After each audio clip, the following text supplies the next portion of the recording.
Right, you ready to get started? Let's do this. Here we go. So this is it. This is your almost your last lecture. All right, simulation. Let me get here. Let me go here. Stretch that out. Simulation. Boy, you guys, this is a good day to be here because you have simulation in your future. Any accounting majors, for example, you have simulation and forecasting. Anyone in operations management or supply chain management, you're going to have to know simulation. And I believe, I don't think it's in your operations class, it's in one of the other ones, I can't remember the name of it. You have this big simulation project you have coming. Okay. I put this together, first time that I'm putting all this information on here for you. First time I'm using this. There are 3 key simulation equations we're going to learn in this class. And they're the most used ones of all. And one's called the uniform distribution equation, normal distribution equation, and the known estimated probabilities. I think there's another name for it, but I call it known estimated probabilities equation. Uniform distribution equation can be written several different ways. This is just one of the ways. I'm trying to figure out what order to take this information and throw it at you. Here's the equations. All 3 equations are right there, except I'm using words instead of numbers. This one says the smallest number, largest number minus the smallest number. This will make sense a little bit. This one says you're going to use the mean and the standard deviation. Big hint, right there. You'll know if the story is about a normal distribution if it has a standard deviation. It's the only one that has a standard deviation. Does that sound familiar? Yeah. And then you know, oh, this is a normal distribution. I need to set this up this way. And then this one, the story is going to pretty much somehow or another be given it away that each of the choices have probabilities and you can see them somehow. It may be part of the story. It may be just literally saying 20% chance of this, 40% chance of this. Whatever the probabilities are that are being given to you, they'll always add up to 100%. One of the options have to happen. Some have a more probability than another. And once you figure out, oh, this is giving me some probabilities in one way or another through a graph or the story or something or a table, you're going to use the command called VLOOKUP. This is the one that people kind of get confused on a little bit, called VLOOKUP. And in the VLOOKUP, you make a map, which you're going to learn, and you're going to put the cell location of the top left-hand corner of this map you're making. And here's the map's bottom right-hand corner. So these are going to be cell locations when you write the real equation. All right, when is simulation used? In my experience, anytime we had to make a big decision that's going to cost a lot of money, we always wanted to simulate it first before we went at it. And the advantage, like if a company, now I'm going to different companies, not necessarily the company I work for, where they wanted to expand and add a new product, they would almost always, and I'm sure they're still today, simulating it first.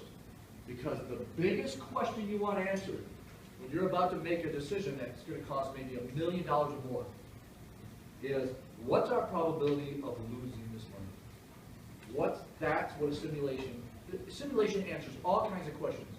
But this is the one that I had more conversations with people about in the real world than any of the other questions. What's the probability we're going to lose money? And when you're at meetings and you're given the results and everybody's talking about the results of the simulation and whether we should go forward or not and spend this $1 million or $2 million or $3 million that we have a chance of possibly losing, the question we would always want to have answered is that probability, what do we want that probability of losing money to be? What's the highest we could take and say, okay, let's go forward? What's the amount of risk we're willing to do? And most of the time, that probability of loss, which is your probability of risk, is usually, you almost always want it at 10% or less. And most of the time, in real life that I've been involved, our goal was always 5% or less risk of losing money. Or we're not willing to take the chance. It's almost like we would talk about the money as if it were our own money that we worked our butts off to save, when really it's the company's money. But that's the way, the mind frame you get at when you're in management, is you are treating the company's money as if it's your own. And you don't want to risk losing $1 million because you're going to lose your job. You got to start this career all over again. And so you just kind of treat it like you're part of the company. You're all one of an entity.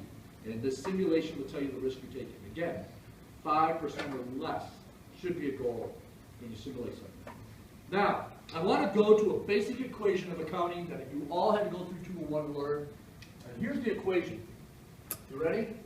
Here we are. Revenue comes in, and then we subtract costs, we subtract expenses, and then what we have left over is either a profit or a loss. That's a basic equation. Revenue comes in, we have these expenses, people we pay, material, cost of goods, all of that gets subtracted, overhead, and whatever's left is our profit or loss. You've got to know that basic equation because many of these simulations, the very last column is you taking, okay, this one represents revenue. We put that in as a plus. This is a cost. Now subtract that. Oh, this one's simulating labor costs. Subtract that. Oh, this one's simulating the overhead that we have to put up front. Now subtract that. And that cell represents either a profit or loss. And then that's when you get your simulation done. That profit loss is the last column. And you're writing down a little thing off to the side that says, count all of them that has a loss. So count however many of these profit loss cells are less than 0. And then divide it by however many cells have a number in them at all, from the top to bottom, which usually are from 500 to 1,000 rows of simulation. So it's going to count all 1,000 or 500 or 750. It's going to take however many ended up being less than 0 divided by the total number of simulations we did. And that's how this probability of loss comes up. The simulation saying, hey, we have simulated every possibility. Labor costs could be at the highest expected. Raw materials could be at the highest expected. That's like the perfect storm where your expenses are at the highest of the range that you came up with after multiple meetings. And then demand. This is the big part. Demand could be at the lowest of the range. That demand didn't turn out. Every meeting I've been at, we're all trying to figure out how many of these would we sell.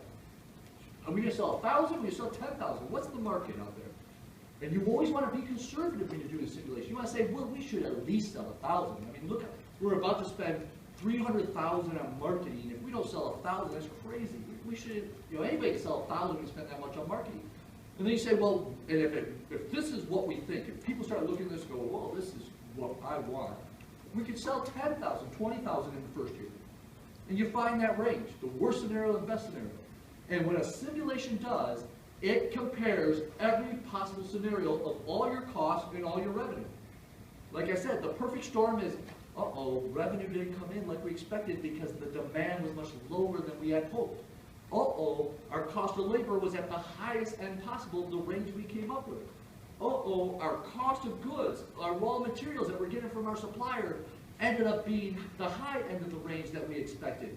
That is a perfect storm. Costs are too high, demand's too low, loss. How many times is that going to happen? That's what you're simulating based on all those conversations as what's the percent chance of our labor costs being this high? What's our percent chance of the labor being low? And you get all these different, it could be this, it could be that, it could be that, and you subject it to one of these three, because these go with anything that's unclear. We're not sure what demand will be. We're not sure what our cost of making each one's going to be. We're not sure of our cost of labor. We're not positive. We know it will be between here and here, but we're not positive. They will then be simulated within that range that you come up with. We know labor's going to be, you ready? Now, I want to put a picture up here. Right here, here's a picture. So in this meeting, in this example right here, people said, we've been talking, we got 3 suppliers all lined up to get our goods. If demand goes bigger than we expect, we have these other suppliers ready to go. We know, based on the couple we made, we made a couple to see how this process would work, to make sure this is a product line going to. We believe, and this is all my operations, the manufacturing leaders at the meeting going, parts are going to be between $80 and $100. Okay, well, what's the probability it'll be 80? What's the probability 100? I don't know. I know it'll be between 80 80 and 100, and every possibility between there has just about an even chance. That's called a uniform distribution. Everybody hear the words? Everything in the meeting, this is the kind of way it's brought up. Our cost of parts are going to be between $80 and $100, and it could be anywhere in there. It could be anywhere. 100 doesn't have any better chance than 80. It could be anything. That's a uniform distribution. And that's what's going to say in the story. And these problems in the back book, some of you even say, and it's uniformly distributed between $80 and $100. I mean, if that isn't a dead giveaway, then I don't know what is. It's say it's uniformly distributed between $80 and $100. You know it's uniform. And so that sentence is going to be subject to the uniform distribution formula. Look at what the smallest number is. Look at what the biggest number is. Do you see it? Now go back here. Uniform. The smallest number, 80, plus this, you'll know in a minute. The largest number minus the smallest number, called the spread. 100 minus 80 is 20. We're adding part of that 20 to 80 based on a random number that Excel will generate because of that command. You want to make sure you know that command. R-A-N-D, parentheses, no spaces, not even between parentheses. That is telling the computer, please pick a random number. And then you copy and paste it 999 cells below it. All the work is in that first line where you're putting these formulas in to simulate the different things. And then once you get that first line done, and this is on your project too, in that other class, all the work's in that first line. Everybody in your group goes, that looks good, that looks good. And now all that's left to do, let's copy, paste 999 cells below it. Copy, paste 999 in each column. Where at the end is profit or loss, paste it 999 cells below it. Now, every time you make a change on the spreadsheet, your whole simulation changes. In the old days, before they had really good RAM memory, we didn't even know what a gig of RAM was back then. You would watch it all change like a wave. Your spreadsheet would be up there, and you made it real small so you see it, and you change just one cell, and your whole spreadsheet goes like a domino effect wave. Because every time you change a cell on a spreadsheet, all those calculations change. They're simulating again, and that's okay. You want to simulate and simulate as many times as it doesn't matter. Because there's 1,000 of them. It is testing every possible combination of the things you're simulating. Parts, labor, demand. Now let's go to this one. Marketing came to the table. They're always the most optimistic person at the meeting. Nothing but clear skies in front of us. And we're selling 50,000 in the first year. Okay, so we got to bring marketing back to earth. We say, okay, it's going to be around 15,000. That's probably a good possibility. And that's probably a nice conservative number. And through the test marketing a little bit, we decided that it's going to be around 15,000 with a standard deviation of 4,500. You guys remember the bell curve I taught you? 15,000 is right here. Right here. There's 15K. I would add 4,500 would be my number line, and 1, subtract and add 4,500, 2, another 4,500, 3. Whenever you have a mean and standard deviation, this is exactly what's being described to you. Our demand is going to be plus or minus 2 or 3 standard deviations around 15,000. If this simulates a bad demand situation, it's going to be, well, what's 45, that's 9. You know, you're looking at 15 minus 9. Wow, that's only like 6,000. You're looking at as low as possibly, it could even simulate as low as like maybe 5,000 demand fall. That would be really bad. I mean, labor would have to be at its very lowest, and cost of goods, cost of parts would have to be at its very lowest, and maybe we'll break even. But that's what we came up with during the meeting. That it's going to average around 15,000 with plus or minus 45,000 as a standard deviation. Now, at the same meeting, we have our supervisor of all personnel in the manufacturing area. They schedule the manufacturing, they plan the manufacturing, and they said to me, with the few we made, we even tried making it at different speeds, taking it back apart, make it again. Once all the parts are here and all the assembly takes place, we're looking at this much time to this much time, and our cost of labor by all those involved are going to be somewhere between $43 and $47 a unit. Each one made. Did I just turn something off? Because I clicked something. Everything's still up and running? I don't know what I just did there. says turn off your projector first. Dang, you got the book. All right, so there it is, $43 to $47 for each one made. The labor's going to cost us. And then through conversation, we find out, well, there's not much chance of 43, and there's really not much chance of 47, but there's a large chance of 45, and a semi-large chance of 44 and 46. As a matter of fact, we could probably put about a 40% chance that it'll be 45, and about a 20% chance is 44, and about a 20% chance is 46, and about a 10% chance 47, and 10% chance 43. In that story you just heard, you heard the estimated probabilities of the possible outcomes.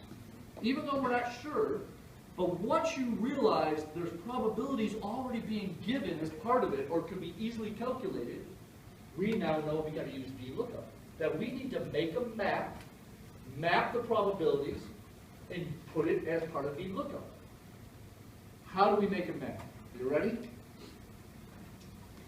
What do we have? 43, 44, 45, 46, and 47, right? 47. Okay. 43 was 10%. This was 20%. This is 40%. This is 20%. And this is 10%. That's what the story says. You're looking at it. Matter of fact, it gave you a little picture. And it just had the 45 went up to the 40%. 46 and 44 were up to the 20%. You can tell by looking at this little table that you were being given probabilities, and that's when you go, oh, this is known estimated probabilities. There's three choices, and this is that one. So this is the big deal when you read these. How do I recognize which one gets simulated how? And then when you make the map, here's the deal. You start at 0, and you head to 100, because there's a 100% chance. And you never repeat the numbers for any one of these chances. You're going to use all 100 numbers. And the first one, you start at 0.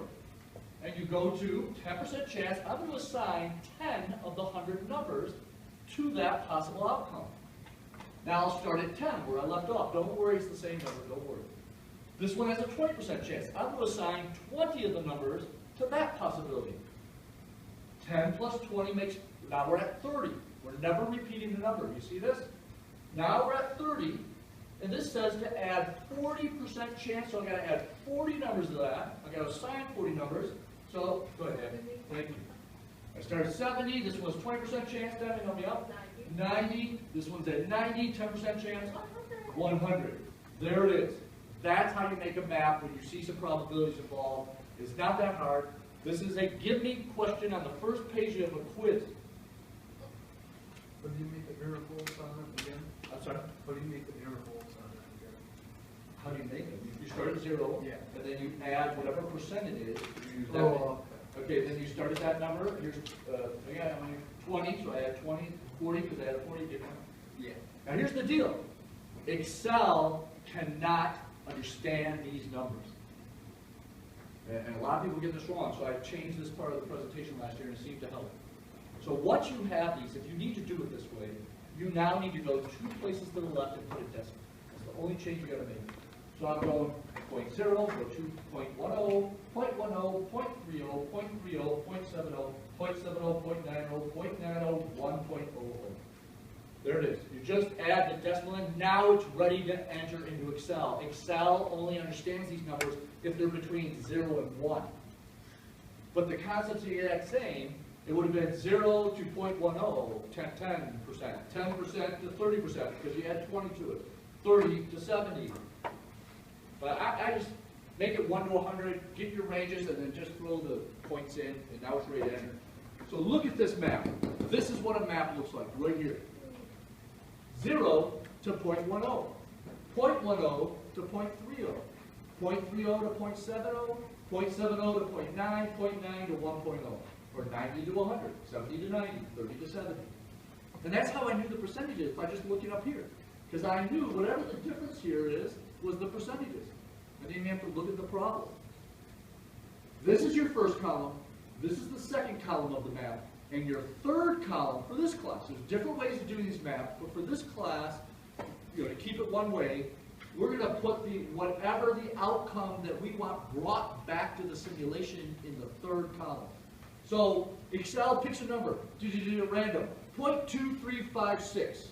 What number is coming back in that cell that we just simulated? 0.2376. What number is it bringing back? Say it loud. 44. Nobody could hear it. Not one person. 44. Because 0.2, whatever I said, 76 is right between those two numbers. Excel goes, fix another number, 0.878. What is it bringing back? 46. 46. Thank you, Dan. 46. That's how the simulation works. And if you copy and paste, now that you wrote this simulation, you copy and paste it, it will bring back 1,000 simulations. And you know what? Most of them will, close to 40% of those will be 45s. Close to 20% will be 44s and 46s, and so on. Because 1,000 is a lot. But Excel doesn't look back to see what it did. It just truly picks a random number. And the random number, 40% of the time, will fall between these 40 numbers. And that's how you're applying the percentage then to the outcome of this simulation. Let's go to this one. Uniform. Wait a minute. I want to make sure you realize something. On this map,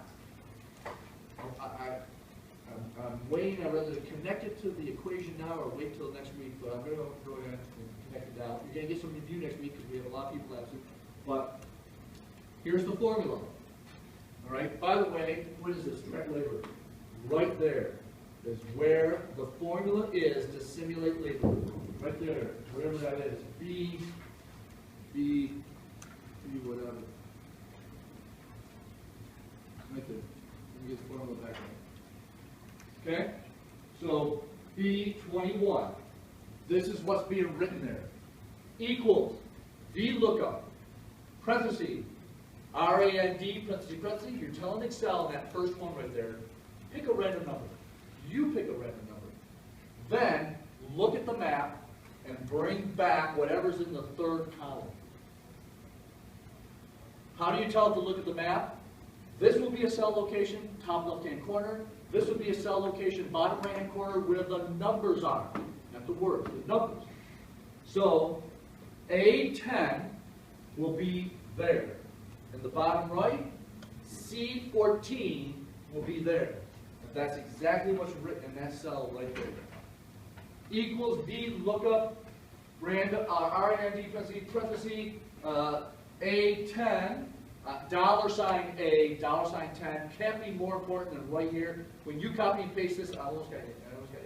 When you copy and paste this to 999 other cells, you always want that to be A10.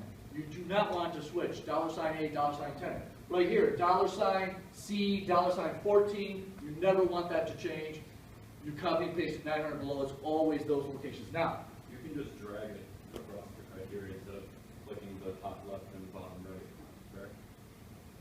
That's a good question. I don't know. Try it. You got your computer? Are we running commas or are we running semicolons? I have to count. Because if we do a semicolon, It's supposed to be semicolon. Thank you. Should have reviewed that. Anybody else see it? I'm sorry. What? Hang on. Let's go to the PowerPoint. We're going to, what is that one? No probability. We're going to slide 17 to confirm the formula. Oh. I'm giving us the formula. Right here. There it is. Look at this. The story says labor is going to be somewhere between $43 and $47, and we think the possibility of it being 45 has the most chance. As a matter of fact, here's the table from the discussion of the probability. Everybody see how to read this table? $43 for labor has about a 10% chance. 44, 20%, 45, 40%, 20, 10, just like the math. This is, when you see something like this, you're going, oh, if we're simulating labor, that's a VLOOKUP, because we have the probabilities there. Can I borrow a book? Wait, can I borrow your book? You don't need it. All right. Ready? I'll go to chapter 12. I want you to look at, I'm just randomly picking, as soon as I find. There we go. Top of the page. Page 530, very top of the page. You see it up there? That box right there is screaming at you, this is a VLOOKUP. This is estimated known probabilities being given to you. They add up to 100%.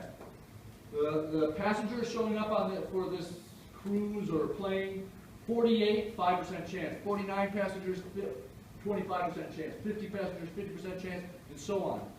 You see something like this, you're going, okay, this is a VLOOKUP. If I'm simulating the number of passengers, I need to I need to do a map, and I need to do the VLOOKUP on my simulation. And that first one, working out that equation, then copy paste it. Real quick, I want to make sure we get the range of numbers. If I start at 0 with the 48 passengers, I take the 0, using whole numbers, to what? Point or integers, whatever. To what? 5. Then I go from 5 to what for 49 passengers? 30, because there's 25% chance. We start at 5, at 25, we're at 30. We go from 30 to what for 50 passengers? 80. 30 is where we left off. We had 50, 80. Can everybody get those ranges? Can you put together a map if you got something like this? Yeah. Okay, that's the give me question. Right there. Hey, map this. Give me the range of Excel numbers.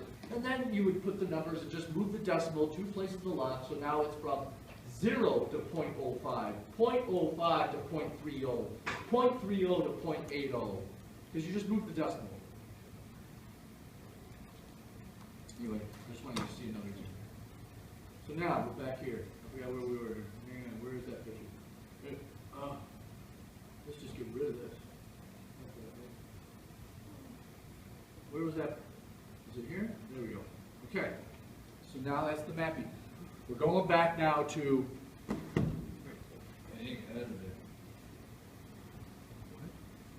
Now we're going to go back here to parts. We had the meeting, we realized, we were told it's between $80 and $100 for parts. Everything has the same probability, it could be anywhere between 80 and 100. The word, it could be anywhere there. $82.52. That's called continuous data. It could be anything between there, and they all have the same possibility. So then, we want to write an equation, and we look at our 3 possibilities there, and we realize it's a uniform distribution between 80 and 100. So, the cell location where 80 is at, is that E8? Is that correct? Yes. So we go equals E8, $sign in front of each, because we're going to copy and paste. We always want to use E8, plus R-A-N-D, parenthesis, times the cell location where the largest is at. That's E9. $sign E, $9, minus the cell location of the smallest is at again. $sign E, $sign 8, parenthesis. You stare at it, that'll work. You ready? The random number's coming up, and all of a sudden it's 0.50. Wow, what luck was that? It's easy to calculate. 0.50. So that's going to be right there. And Excel's going to say 100 minus 80 is 20. 20 times 0.50 is 10. 10 added back to the smallest. That simulation has $90 for parts cost for that one simulation line.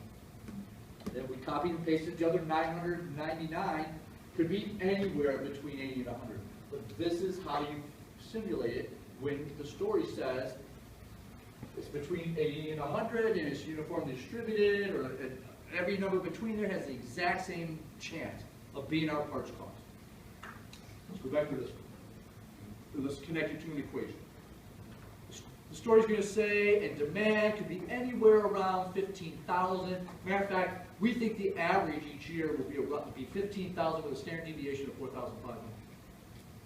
You go the standard deviation. This is a normal probability of outcomes. And so we know our demand is going to be around 15,000.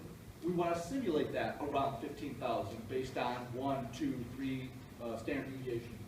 And so we write this, there's the equation right there in the middle, equals NORMINV, normal distribution, inventory, I think is the INV, and then what does it say?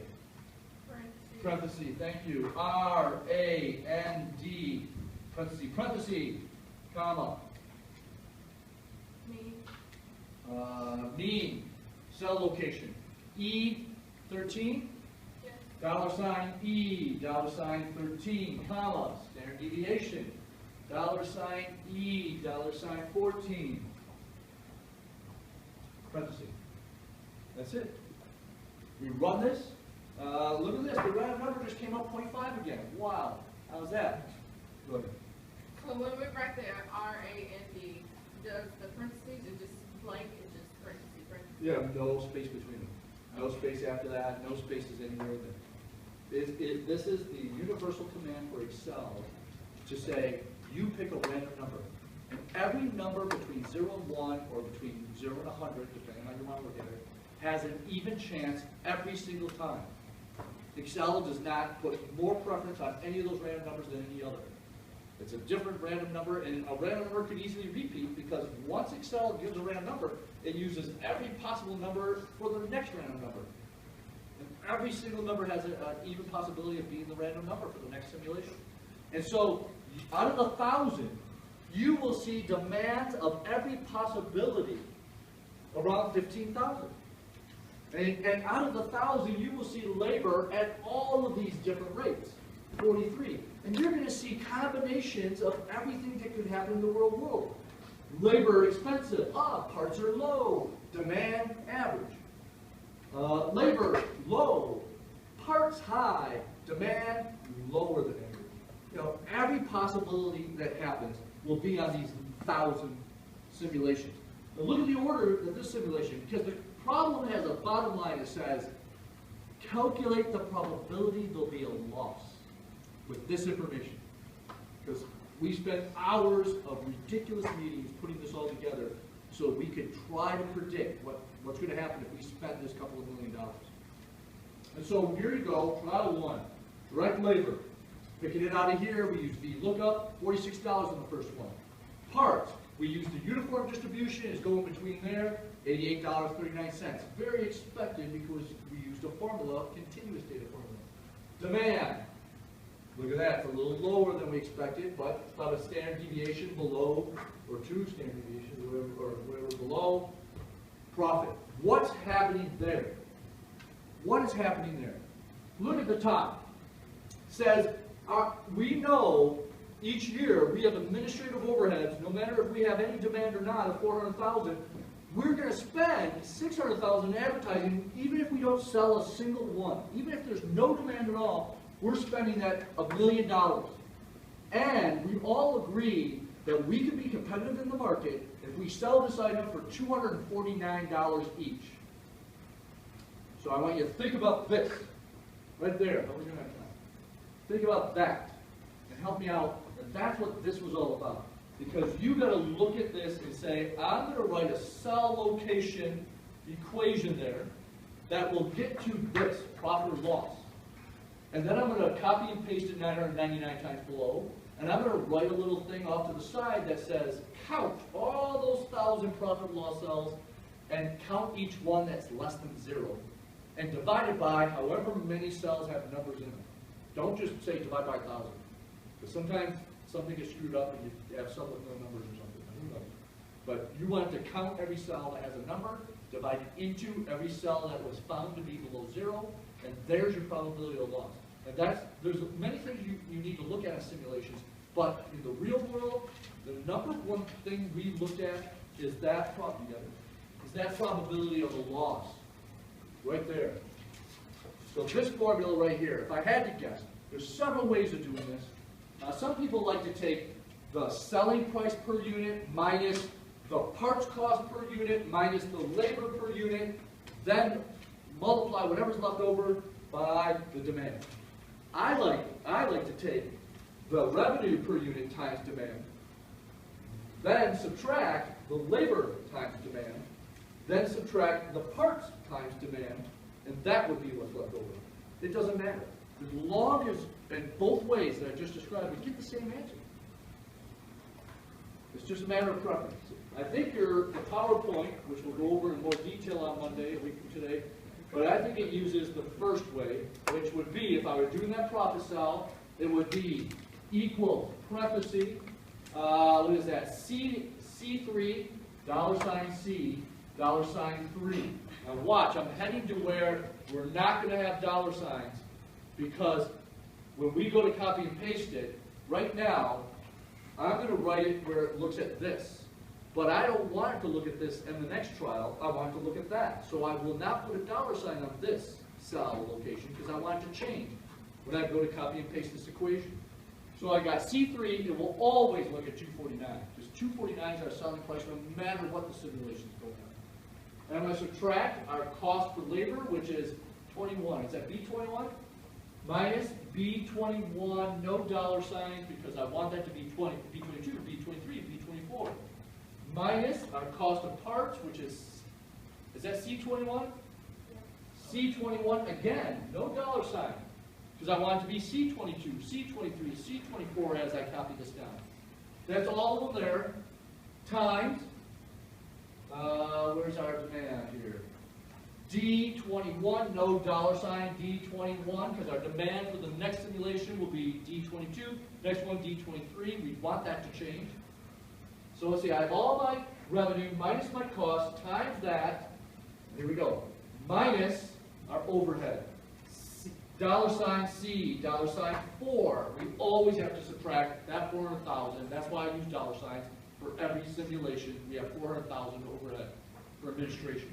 And we have the 600,000 marketing. So minus dollar sign, is that C again? C5? Yeah. C, dollar sign 5. And that's everything.